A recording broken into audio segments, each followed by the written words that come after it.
Time for Business. Kate Moody's here. Good evening to you. Hi, Mark. Another economic forecast has outlined a grim way ahead for global growth, and in particular the effect on developing economies. Kate, tell us more. Well, Mark, it's not the first time you've heard it, but we are on the verge of yet another global recession. If that were to happen, the World Bank says it would be the first decade of two such downturns since the 1930s. Now, the World Bank's Global Economic Prospects report downgrades growth forecasts for this year for 95% of advanced economies and nearly 70% of emerging market and developing economies. We can take a look at a few of the key figures here. The world economy expected to expand 1.7% this year. That's down from 2.9% forecast 6 months ago. Particularly sluggish growth is forecast for the US and the European economies, with Russia's GDP expected to shrink 3.3% this year as it continues its war in Ukraine. Growth across sub-Saharan Africa is projected to be just 3.6% this year. That's slightly less than the last outlook, with South Asia set for the strongest growth among the regions there. Well, we can cross now to Washington and speak to the president of the World Bank Group, David Malpass. Thanks for joining us on France 24 today.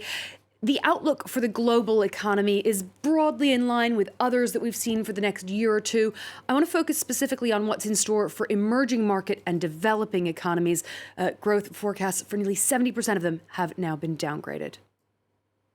Hi, Kate. That's right. And the problem is it's such a broad-based slowdown that it's affecting the people in countries around the world, the developing countries. They're facing high debt levels, slow growth from the rest of the world, and a severe weakness in new investment going into their countries. So the worry that we have is that this may be a prolonged slowdown for people in developing countries.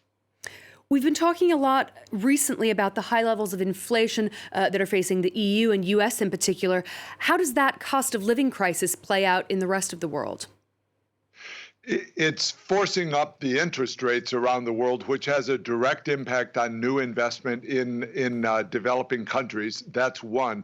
Also, the high prices transmit into the developing countries. So if you have natural gas prices going up in Europe, that puts upward pressure on natural gas prices around the world, and it makes it harder to make fertilizer. So one of the most direct linkages going on right now is from high energy prices into fertilizer, and that hurts the food production yields. The farmers aren't planting enough into next year to have sufficient supplies. Now, you mentioned that issue of fertilizer prices. They remain out of reach for many farmers. That is really a direct result of Russia's invasion of Ukraine last year. What do you see as the solution to that brewing problem? Yeah, that's because Russia and Belarus are makers of a lot of fertilizer, and Ukraine is one of the transit points for that. So that's part of the equation. The biggest solution would be a commitment by the world to make more fertilizer. China could release some or reduce some of its fertilizer demands, and there could be more efficient use of fertilizer by the advanced economies. They tend to use lots more fertilizer than in the developing countries. So what that means is farmers in developing countries are hit particularly hard. And the final point I'll make is the biggest thing that would help is much more production of energy. That's getting a problem the world is facing is the lights. The electricity is going off in some of the poorest countries, and also they don't have the natural gas needed to make fertilizer. One of the stats that really stood out for me in your latest report was the World Bank predicting GDP in emerging and developing economies will be around 6% lower at the end of next year than it was before the pandemic. Debt levels in those countries are also rising. Is this yet another crisis on the horizon? And are there any countries in particular that you're concerned about? Yeah, I think this really is a crisis facing development as a whole. One other stat that I'll add to your list there is that we think this is the slowest 5-year period, 2% growth since 1960, and so that gives you a sense of the magnitude that it's a long period. That's because we've got both COVID in this crisis and now the Ukraine the war in this crisis, and they're coming together in at a time when the country's already had too much debt in many cases.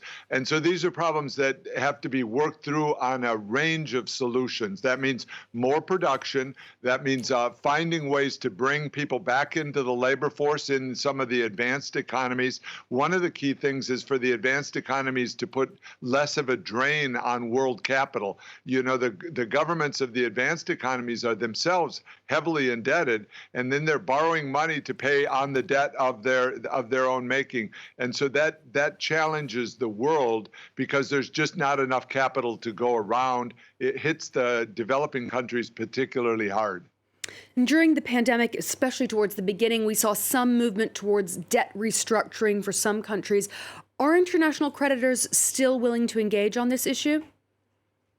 They are engaging, but very slowly. And in the meantime, there's an urgency to it. You know, if we really are thinking of this as a crisis facing development, then what you would like to see is people willing to act within 3 months or 6 months.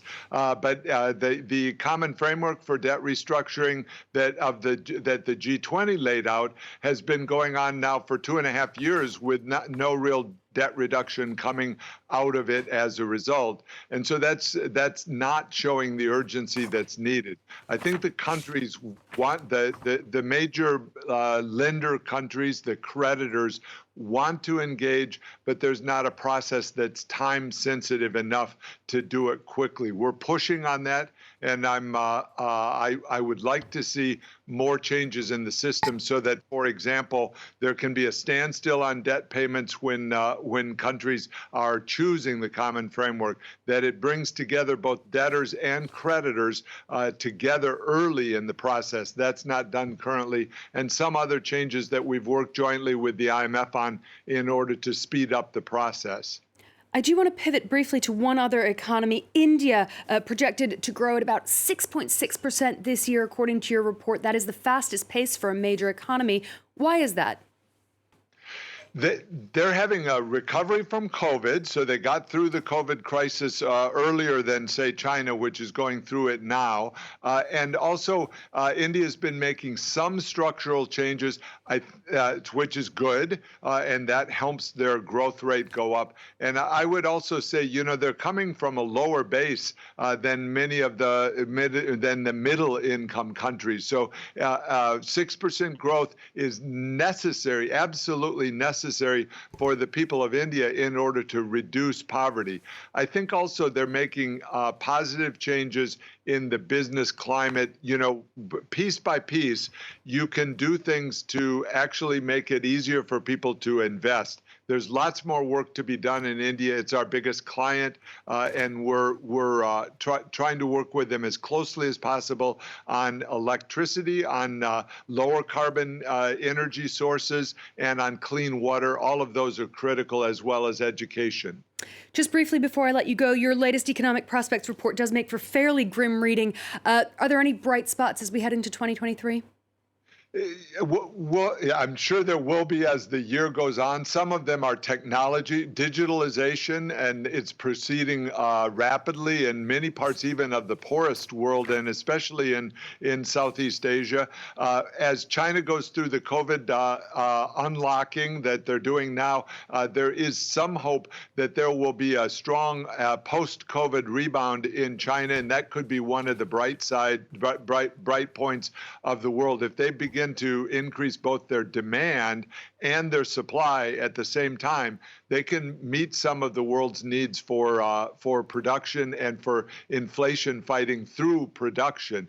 That would be great if that can happen in the advanced economies. Those could be some of the bright lights as we go through the year. The best news would be to see inflation peak because of big increases in production. All right, David Malpass, president of the World Bank Group, thank you so much for joining us on France 24 this evening. Thanks much, Kate.